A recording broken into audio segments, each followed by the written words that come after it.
आदिवासी समाजाला न्याय मिळालाच पाहिजे असा आवाज सतत मंत्री असतानाही मंत्रिमंडळात उठवला आणि आताही विरोधी पक्षात असताना सत्ताधारी पक्षांच्या छाताडावरती म्हणून त्यांचा नजरेचा गोट घेऊन आदिवासींना न्याय देण्यासाठी जे काम करतात, ज्यांच्याकडे महाराष्ट्रातील तमाम आदिवासींची अपेक्षा आहे की आम्हाला खऱ्या अर्थाने न्याय मिळेल आणि महाराष्ट्राचे मुख्यमंत्री म्हणून ज्यांच्याकडे बघतोय आम्ही ते महाराष्ट्रातील बहुजनांचे जनक आणि आदिवासींचे खऱ्या अर्थाने मायबाप आदरणीय नामदार बाळासाहेब थोरात साहेब यांचं आपल्या ठिकाणी आगमन झालं, सगळे टाळ्याच्या गजरात स्वागत करायचे. त्याच पद्धतीने तुम्हाला माहित असेल, तुम्ही युट्यूब ट्विटर सगळं बघत असाल, त्यांना खरंच तरुणांची तळमळ आहे. देशामध्ये वाढलेली तरुणांची बेरोजगारी त्यांना दिसते. माझा तरुण बेरोजगार आहे, तो भटकतोय वनवन. सत्ताधारी पक्षाचं कोणाचंही लक्ष नाही त्याच्याकडे. सतत आमदार झाल्यापासून सतत सर्व समाजासाठी काम करतात आणि सर्वप्रथम पैशाचे मुलं बसलेत, परंतु आपले आमदार खासदार 25-27 पैकी कोणी आले नाही.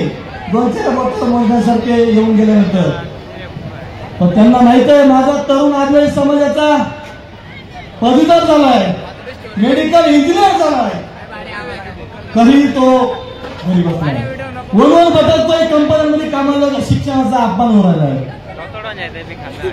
त्यांना खऱ्या अर्थाने ते बघत नाही, ते दुःख त्यांना आदिवासींचं सहन होत नाही. म्हणून त्यांना तात्काळ माहिती मिळाली की माझ्या आदिवासी समाजाचे पोरं आंदोलनात त्यांना न्याय मिळाला पाहिजे. त्यासाठी त्यांनी तात्काळ दुसऱ्या मुख्यमंत्र्यांना पत्र लिहिलं, त्यांना भेटले, तात्काळ या आदिवासी बांधवांना न्याय मिळाला पाहिजे.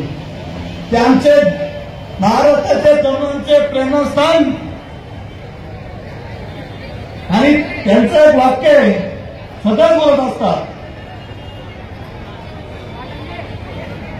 वारसा हा मिळाला तरी पण कर्तृत्व स्वतः सिद्ध करावं लागतं. ते स्वतः मेहनत करतात, स्वतः त्यांनी स्वतःचं अस्तित्व तयार केलं आणि तमाम तरुणांना न्याय देण्यासाठी आदर्श असणारे तरुणांचे प्रेरणास्थान आमचे मोठे बंधू मार्गदर्शक आदरणीय आमदार सत्यजित तांबे साहेब यांचाही आपण आपल्या 9 ऑगस्ट जागतिक आदिवासी दिनाच्या निमित्त उपस्थित राहिल्याबद्दल त्यांचं आपण टाळ्याच्या गजरात सगळ्यांनी स्वागत करायचंय. त्याचसोबत सतत मी नाशिकमध्ये जेव्हा हॉस्टेलला आलो साहेब, माझा हॉस्टेलला नंबर लागत नव्हता, परंतु मी खूप हाल अपेक्षा सहन केल्या, खूप वाईट दिवस काढले. एका आदिवासी एका खेडेगावामध्ये एका मातीच्या घरामध्ये कुडाच्या घरात जन्म झाला माझा. 5 बहिणी होत्या, मी एकुलता एक. परंतु पाऊस जर पडला ना तर जिथं कोर्ट असेल तर आम्ही झोपायचो. रॉकेलचा दिवा आम्हाला माहित होता, लाईट माहित होती साहेब आम्हाला. आणि अशा परिस्थितीतून मी 12वी झाल्यानंतर नाशिक सारख्या ठिकाणी आलो. परंतु तेव्हापासून आतापर्यंत मला लढ म्हणणारा आणि तू पुढे जा, मी तुझ्या पाठीशी आहे, हे वाक्य सतत आणि मला पुढे ढकलून देण्यासाठी सतत मला प्रयत्न करणारा. माझे वडील कोरोनात वारले, परंतु माझ्या मोठ्या भावाच्या जागी त्यांनी खंबीर साथ दिली. त्यांचे नाशिक जिल्ह्याचे आमचे मोठे बंधू नगरसेवक आदरणीय राहुलजी दिवे साहेब यांचं आपण सगळ्यांनी टाळ्याच्या गजरात स्वागत करायचंय, कारण त्यांच्यामुळं आज मला तुमच्या समोर येण्याची वेळ आली. भाऊ असा होता असा साहेब, खरंच भाऊ असा होता असा एकुलते कमी. त्यासोबत आमचे राज्याचे प्रदेश उपाध्यक्ष आदरणीय शरद भाऊ आयर साहेब, आमचे पितृतुल्य आदरणीय जनार्दन माळी मामा, आमचे कुकडे साहेब, आमच्या भगिनी संगीताताई, त्यासोबत आमचे बंधू स्वप्नील भाऊ, त्यासोबत आमचे कलकीरामजी महाराज, आमचे जाधव महाराज खाली बसले, त्यांनी पुढे यावं.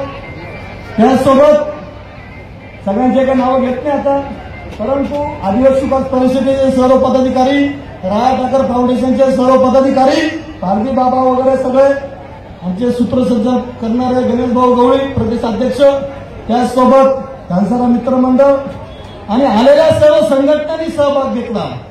ते संघटने सर्व समाज बांधव आणि नाशिक जिल्ह्यातून नव्हे तर बाहेरूनही ज्या कामगार वर्ग आलेला आहे, शिक्षणासाठी आलेले लोक आहेत, त्यांचंही मी पुन्हा एकदा माझ्या वतीने अखिल भारतीय आदिवासी विकास परिषदेच्या वतीने तुमचं सगळ्यांचं आदर स्वागत करतो.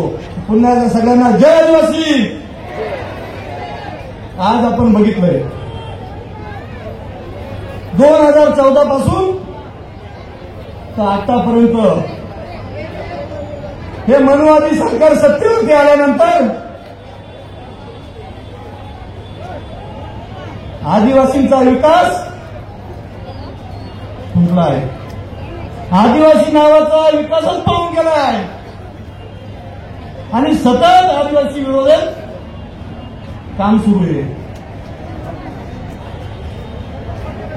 परंतु सतत जेव्हा जेव्हा आदिवासी विरोधी हे मनवादी सरकार, जातीवादी सरकार जेव्हा जेव्हा अन्याय करते, तेव्हा तेव्हा या अखिल भारतीय आदिवासी परिषदेच्या माध्यमातून आदिवासी न्याय देण्यासाठी तत्काळ माझ्यासह परिषदेचा प्रत्येक घडामोडीचा कार्यकर्ता वेळोवेळी आदिवासी न्याय देण्यासाठी रस्त्यावरती उतरतोय, वेळोवेळी केसेस रंगावरती घेतोय. माझ्यावरती 2024 पासून आतापर्यंत 21 ते 22 केसेस खोट्या दाखल केल्या आहेत मनवाद्यांनी. 2 वेळेस सेंट्रल जेलला पाठवलेले मला. तर माझ्या क्रांतिकारकांनी जर इतक्याच रस्त्यांची तर आदिवासी या देशाचा मालक आहे आपण म्हणतोय, तर त्या क्रांतिकारकांची प्रेरणा घेऊन, सर्व आदिवासी क्रांतिकारकांची प्रेरणा घेऊन मी कोणत्याही केसेसला घाबरलो नाही. जर माझ्या क्रांतिकारकांना फासावर लटकवलं दिलं जात असं राघोजी बांगरे सारख्यांना, ज्यांना आम्ही शहराचा ढाण्यावर म्हणतो, राया ठाकर त्यांना, धरतीबाबा बिरसा मुंडा, ह्या सर्व क्रांतिकारकांची प्रेरणा घेऊन मी तुमच्यासाठी लढतो. शेवटच्या श्वासापर्यंत मरण कोणाला शरण जाणार नाही ही शपथ मी स्वतः माझ्या अंगामध्ये घेतली.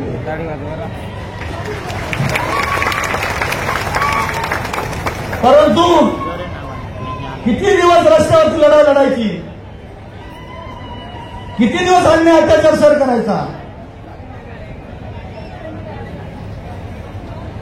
आपले आमदार खासदार हे गुलाम आहेत त्याच्या सिस्टमचे, त्यांना भीती आहे. मी जर हाऊसमध्ये बोललो आदिवासीच्या बाजूने तर माझं तिकीट कापलं जाईल ही त्यांना भीती आहे. लकी जाधवने कधी अपेक्षा केली नाही की मी विधानसभेत जाईल किंवा संसदेत जाईल, पण मला एक कार्यकर्ता म्हणून हे समाजासाठी सदैवपर्यंत मी जोपर्यंत जिवंत तोपर्यंत मला काम करायचंय. आज आपण या अखिल भारतीय आदिवासी परिषदेच्या माध्यमातून 67-68 ही संस्था स्थापन झाली. आदरणीय स्वर्गीय इंदिराजी गांधी यांनी बाबा कार्तिकजी ओराव संस्थापक अध्यक्ष, त्यावेळी भारत सरकार मान्यता प्राप्त असलेली संघटना रजिस्टर फंड, भारत सरकार मान्यता असलेली सर्वपक्षीय एकच देश पातळीवर काम करणारी संघटना आहे. थोड्याच वेळात सगळ्यांना भूक लागलेली आहे, पण थोडं थांबा तुम्ही, जेवणाचं तुमचं होऊन जाईल, कोणी उठू नका. आदरणीय इंदिरा गांधीजींनी ही संस्था भारत सरकार मान्यता प्राप्त केली आणि ह्याच वटपुड्याचा मी आज तुमच्यासाठी नाशिक जिल्ह्याचा नाही तर तमाम देशातील आदिवासींसाठी देशाचा एक अध्यक्ष म्हणून काम करतो. त्या काळात बाबा कार्तिकजी ओरावजींनी उठाव केले आणि परिषदेच्या सर्व नेत्यांनी उठाव केले आणि देशामध्ये आदिवासी विकास मंत्रालय हे आदिवासी परिषदेने केंद्रीय आदिवासी विकास मंत्री वेगळं केलं आणि आदिवासींसाठी